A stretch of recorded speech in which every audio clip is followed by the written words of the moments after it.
अस्सलाम वालेकुम। Welcome to my YouTube channel pro coding.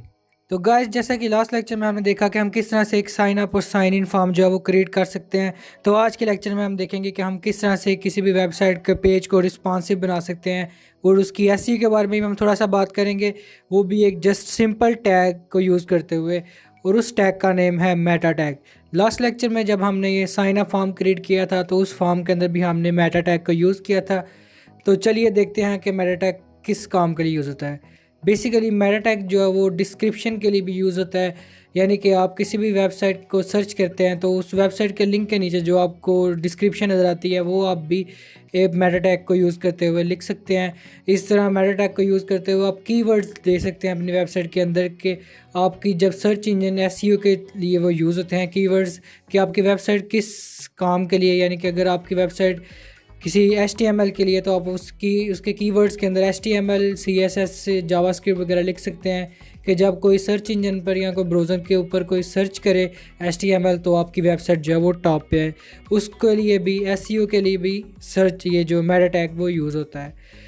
और मेटा टैग आप जो है वो ऑथर अपना नेम लिखने के लिए भी यूज़ कर सकते हैं। मेटा टैग आप डिफरेंट काम्स के लिए यूज़ कर सकते हैं। तो चलिए हम फर्स्ट ऑफ ऑल शुरू करते हैं मेटा टैग से कि मेटा टैग से हम किस तरह से एक चीज़ को रिस्पॉन्सिव बना सकते हैं। तो जैसा कि लास्ट लेक्चर में हमने ये फॉर्म बनाना सीखा था कि किस तरह फॉर्म बनाते हैं, और इसमें हमने ये दो टैग जो है मेटा टैग यूज़ किए थे। एक मेटा टैग चार सेट के नाम से और एक नेम व्यू पोर्ट के नाम से। ये मेटा टैग जो है व्यू पोर्ट, ये बेसिकली आपकी वेबसाइट की जो होती है उसे रिस्पॉन्सिव बनाने के लिए यूज़ होता है। फॉर एग्जांपल मैं इसे इधर से रिमूव कर देता हूँ और इस पेज को सेव करता हूँ और अपने पेज को मैं रिफ़्रेश करूँ तो फ़िलहाल तो इस पर कोई भी असर नहीं होगा। जैसे ही इसे मैं मोबाइल के डिवाइस पे ओपन करूँ, फॉर एग्जांपल मैं इधर से इंस्पेक्ट करता हूँ और इसे मैं मोबाइल के विड्थ के ऊपर ओपन करके देखता हूँ और देखते हैं कि ये रिस्पॉन्सिव है कि नहीं। और ये हमने इससे अगर तो मैं टैबलेट व्यू पे रखूँ या फिर लैपटॉप व्यू पे, तो ये हमारी जो वेबसाइट है ये फॉर्म हमारा इस तरह शो होगा। अगर जैसे ही इसे मैं छोटे व्यू पर करूँ, फॉर एग्जांपल मोबाइल के व्यू पे, तो इसकी शेप जस्ट इस तरह की लुक आपको शो होगी। तो चलिए इधर मैं अपना मेटा टैग को यूज़ करके देखता हूँ। फॉर एग्जांपल मैं इसे Ctrl+Z करता हूँ और ये हमारा टैग वापस आगे सेव करे और अपने पेज को जैसे ही मैं रिफ़्रेश करूँगा तो ये बिल्कुल फॉर्म जो है वो रिस्पॉन्सिव हो जाएगा और ये हमारा फॉर्म जो है बिल्कुल रिस्पॉन्सिव हो गया। इसे जैसे ही मैं लॉन्च करूँगा, ये हमारा लैपटॉप और टैबलेट का व्यू है। जैसे इसे मैं थोड़ा स्मॉल करूँगा मोबाइल व्यू के ऊपर, तो ये जैसा कि हम देखा कि इसके कंटेंट जो है वो बिल्कुल ही अपनी जगह पर है, कोई भी एक अपनी डिव से बाहर नहीं हुआ और ये बिल्कुल एक रिस्पॉन्सिव और स्मूथ है। तो मेटा टैग व्यू पोर्ट को यूज़ करके आप एक वेबसाइट को या फिर किसी भी वेब पेज को रिस्पॉन्सिव बना सकते हैं। और उसके अलावा हमने एक मेटा टैग यूज़ किया है करैक्टर सेट के नाम से UTF-8। बेसिकली ये आपकी जो वेबसाइट के अंदर जितने भी आपने करैक्टर्स यूज़ किए होते हैं उनको इनकोड करने के लिए यूज़ होता है। किसी भी करैक्टर को, फॉर एग्जांपल आप अपनी वेबसाइट के अंदर डिफरेंट लैंग्वेजेस यूज़ कर सकते हैं। तो फॉर एग्जांपल अगर आप अपनी वेबसाइट के अंदर या वेब पेज के अंदर कोई चाइनीज़ लिखते हैं या फिर कोई हिंदी लिखते हैं, तो उसके लिए जो है वो उनका करैक्टर्स जो हैं वो आपकी पेज के ऊपर बहुत ही अजीब तरीके से शो होंगे। तो अगर तो आपने लिखा होगा ऊपर करैक्टर सेट UTF-8, तो इससे जो है वो बिल्कुल क्लियरली, अगर आपने चाइनीज़ या हिंदीज़ लिखी है तो वो बिल्कुल क्लियर शो होगा। तो करैक्टर सेट UTF-8 जैसा कि आप देख रहे हैं कि ये एडिटर के ऊपर ये नीचे भी आपको शो हो रहा है करैक्टर सेट UTF-8। तो मोस्टली ब्राउज़र जो हैं, जितने भी आजकल के ब्राउज़र हैं, वो सारे करैक्टर सेट UTF-8 को सपोर्ट करते हैं। अगर आप करैक्टर सेट UTF-8 16 में लिख सकते हैं और ये भी सपोर्टेबल है, लेकिन सब ब्राउज़र जो है वो ये सपोर्ट नहीं करते। तो इसलिए करैक्टर सेट UTF-8 ही हम लिखेंगे और ये सारे ब्राउज़र सपोर्ट करते हैं। इसके अलावा हम देख सकते हैं हम अपनी डिस्क्रिप्शन कैसे लिखें। तो फॉर एग्जांपल मैं इधर से फर्स्ट ऑफ़ ऑल मैं अपनी जो है होम पेज उसे ओपन कर लेता हूँ index.html के नाम से, और इससे हम अपने ब्राउज़र के अंदर भी ओपन कर लेते हैं। फॉर एग्जांपल मैं इधर से फ़ोल्डर के अंदर जाऊंगा और index.html जो है वो इसे अपने ब्राउज़र के अंदर ओपन कर लेता हूँ और ये हमारा जो है होम पेज ओपन हो गया। अब इस पेज के अंदर भी मैं जो है वो UTF-8 का मेटा टैग लगा देता हूँ। मेटा टैग UTF इधर चार सेट इसका जो है वो एट्रीब्यूट है और इसके अंदर आप लिख दें UTF/8। ये आपके अंदर करैक्टर जितने भी आपने वेब पेज के अंदर जो है करैक्टर सेट लिखे होंगे उसको इनकोड करने के लिए यूज़ होता है। अब मैं इसके अंदर मेटा सेट जो है वो मेटा टैग व्यू पोर्ट का यूज़ करता हूँ। मेटा टैग इधर लिख दें मेटा अंदर मैं लिख देता हूँ नेम व्यू पोर्ट, और कंटेंट के अंदर मैं लिख देता हूँ width is equal device width और द सेमीकोलन, और इनिशियल स्केल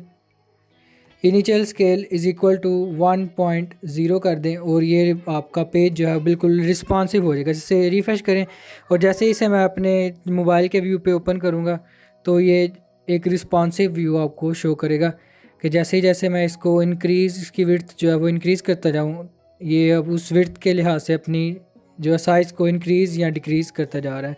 तो ये एक रिस्पॉन्सिव है। इसी तरीके से आप मेटा टैग को यूज़ करते हुए डिस्क्रिप्शन भी लिख सकते हैं। फॉर एग्जांपल इधर मैं मेटा टैग लिखता हूँ और इसके अंदर नेम के अंदर लिख दें आप डिस्क्रिप्शन, और इसके अंदर कंटेंट के अंदर आप कुछ भी अपने डिस्क्रिप्शन लिख सकते हैं। फॉर एग्जांपल मैं इस कंटेंट के अंदर लिख देता हूँ ऑल टाइप ऑफ, या फॉर एग्जांपल मैं लिख देता हूँ लर्न वेब डेवलपमेंट। इसे सेव करें और इसी तरह आप जो है वो मेटा टैग को यूज़ करते हुए अपने कीवर्ड्स भी लिख सकते हैं। मेटा टैग इसके अंदर आप लिखें नेम, और नेम के अंदर हम लिखते हैं कीवर्ड्स, और कंटेंट लिखें एट्रीब्यूट इसका, और कंटेंट के अंदर जो आपके कीवर्ड्स हैं आप लिख सकते हैं। फॉर एग्जांपल मैं HTML करवा रहा हूँ, HTML CSS लिख देता हूँ, जावास्क्रिप्ट लिख देता हूँ, इस तरह कामा लिखें, और PHP, और जितने भी आपकी वेबसाइट जिस कंटेंट के रिलेटेड होगी उस कंटेंट जो है आप कीवर्ड्स लिख सकते हैं। फॉर एग्जांपल मैं इधर और भी लिखना चाहूँ तो वर्डप्रेस लिख देता हूँ, और वेब डेवलपिंग भी, और जितने मज़ीद आप लिखना चाहें लिख सकते हैं। ये एक SEO के लिए सबसे बेटर वे है। इसे सेव करें और अपने पेज को हम रिफ्रेश करते हैं तो फिल वक्त तो इस पर कोई भी असर नहीं होगा। ये बेसिकली आपकी वेबसाइट पे तब असर करते हैं जब आपकी वेबसाइट सर्वर के ऊपर अपलोड हो, यानी कि एक कंप्लीट आपकी वेबसाइट हो और सर्वर पर अपलोड हो और इसकी एक कंप्लीट डोमेन और होस्टिंग हो। तो ये मेटा टैग जो है डिस्क्रिप्शन और कॉन्टैक्ट का फ़ायदा आपको तब होगा। इस तरीके से आप मेटा टैग एक दे के और इसके अंदर आप लिख सकते हैं ऑथर का नेम भी लिख सकते हैं। फॉर एग्जांपल मैं इधर नेम लिखता हूँ और इसके अंदर लिखता हूँ ऑथर, और कंटेंट के अंदर आप ऑथर का नेम लिख सकते हैं। फॉर एग्जांपल मैं इधर लिखता हूँ कंटेंट का नेम अली जाहिद लिख देता हूँ, और सेव करें और पेज को रिफ्रेश करते हैं और इससे भी हमारे पेज को कोई फ़र्क नहीं पड़ेगा। बेसिकली एक ऑथर का नेम आपको तभी शो कराएगा जब आपका फ़ाइल जो है वो सर्वर के ऊपर होगी। इसी तरीके से हम एक जो है वो मेटा टैग यूज़ करते हैं रिफ़्रेश करने के लिए आपके पेज को। मेटा टैग इसके अंदर मैं लिखता हूँ HTTP इक्वी, इसके अंदर हम लिखते हैं रिफ़्रेश, और कंटेंट के अंदर हम लिखते हैं जितने सेकंड बाद अपने पेज को आप रिफ्रेश करना चाहें उसके अंदर हम ये लिखते हैं। फॉर एग्जांपल मैं 5 लिखता हूँ और ये एवरी 5 सेकंड मेरे पेज को रिफ्रेश करता जाएगा विदाउट मेरे रिफ्रेश किए हुए। फॉर एग्जांपल अगर मैं पेज को रिफ्रेश ना करूँ तो ये पेज को फिर भी रिफ्रेश कर देगा।